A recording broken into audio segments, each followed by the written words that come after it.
Notre voyage commence il y a près de 5 milliards d'années. Mais c'est impossible. Il n'y a aucun signe de notre belle planète bleue. Juste une étoile nouvellement née, notre Soleil, entouré d'un nuage de poussière. Nous sommes arrivés trop tôt, avant même que la Terre se soit formée. En accélérant le temps, on peut voir l'attraction agglomérer la poussière en de petits rochers.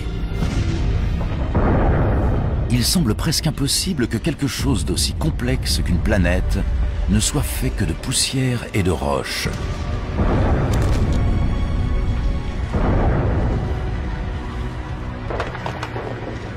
Sur des millions d'années, ces blocs se sont amalgamés pour former la Terre, simple planète parmi au moins une centaine d'autres, gravitant autour du Soleil.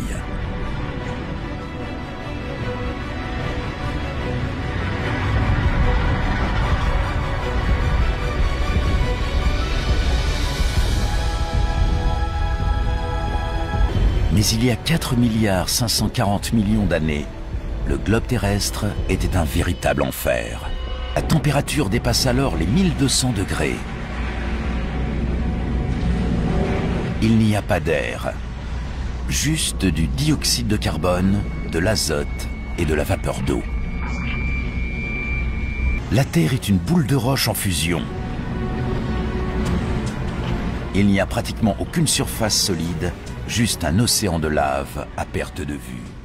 Il y a 3 900 000 000 d'années, la Terre est pilonnée par des débris issus de la formation du système solaire.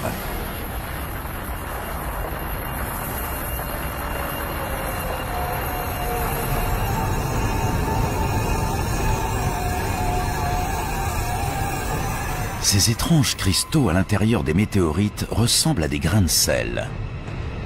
Le même sel que vous mettez sur vos aliments. Chacun d'entre eux contient de minuscules gouttelettes d'eau.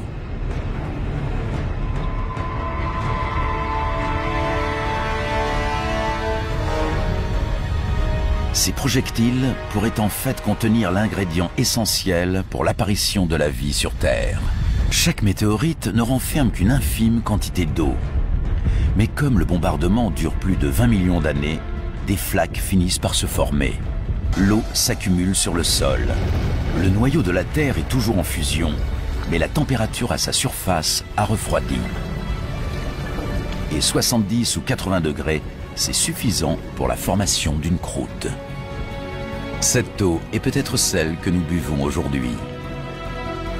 Chaque gorgée, chaque flaque, chaque goutte d'eau dans les océans actuels est vieille de plusieurs millions d'années.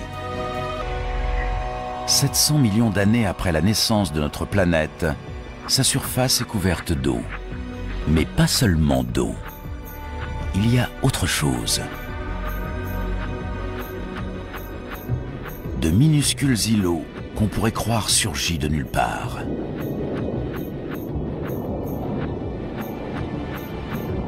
En réalité, il s'agit de roches en fusion qui jaillit à travers la croûte terrestre et monte jusqu'à la surface de l'océan. Progressivement, le magma refroidit et forme une île volcanique. Voilà comment toutes ces îles sont apparues. Plus tard, elles se rejoindront pour donner naissance au premier continent. Des météorites. Elles ont déjà apporté l'eau sur Terre, mais elles renferment également autre chose. Se décomposant, elles libèrent leurs minéraux.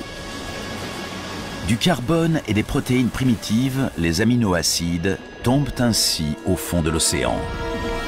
Pour trouver une forme de vie plus complexe, il faut accélérer le temps pour arriver il y a 3 500 000 000 d'années dans un océan peu profond.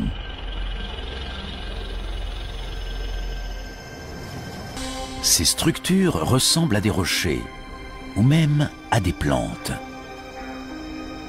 Elles paraissent pousser sur les fonds marins.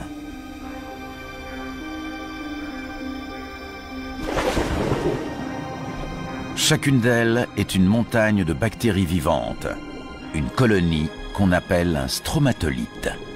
Ces bactéries transforment la lumière du soleil en nourriture. Ce processus exploite l'énergie lumineuse pour transformer le dioxyde de carbone et l'eau en glucose, une forme de sucre simple comme celui que nous mettons dans notre café. Ce mécanisme libère un produit dérivé, un gaz, appelé oxygène.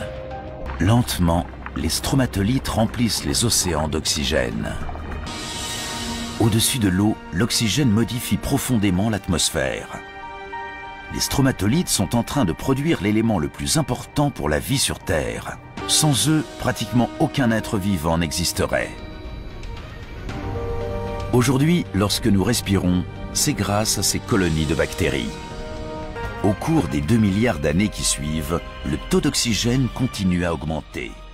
Il y a 1,5 milliard d'années, soit 3 milliards d'années après la naissance de la Terre, il n'existe encore aucune forme de vie complexe.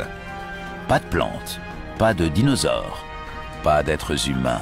Notre planète est alors une magnifique boule bleue parsemée d'îles volcaniques et abritant une vie primitive. Au fil de millions d'années, la disposition de ces îles se modifie.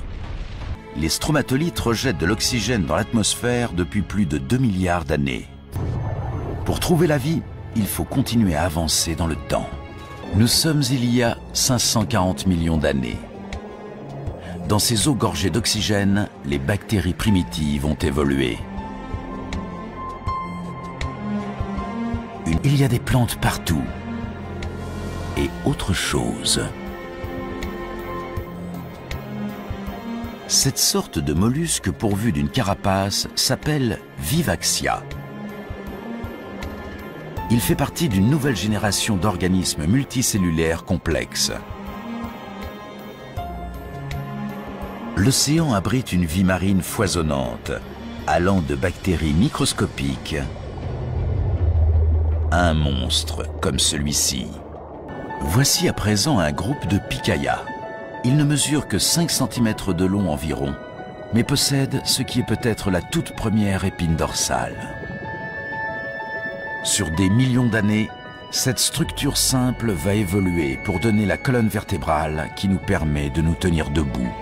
Nous avons plongé dans l'océan, nous attendant à le trouver dévasté. Et pourtant, nous avons découvert un monde foisonnant de vie, peuplé de trilobites et de monstres étranges, et où les animaux commencent à prendre des formes familières. Dans l'eau, il existe déjà des dizaines de milliers d'espèces végétales et animales. Mais qu'en est-il de la terre ferme? Nous sommes il y a 450 millions d'années. Le paysage devrait être couvert de plantes et grouillé d'animaux. Mais il n'y a pas grand-chose ici, à part quelques algues. Il y a une seule explication à cela. Le soleil. Il bombarde la surface de ses rayons meurtriers. La vie complexe que nous avons observée dans l'océan n'a aucune chance de se développer à la surface. Au contact du rayonnement solaire, l'oxygène se transforme en un autre gaz, l'ozone. Ce gaz forme une couche autour de notre planète qui absorbe les rayons meurtriers du Soleil. Sur 120 millions d'années, la couche d'ozone s'épaissit et bloque de plus en plus de rayons solaires.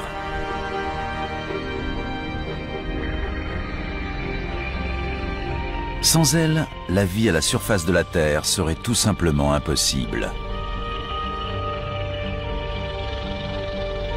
Ainsi protégée, la vie s'épanouit.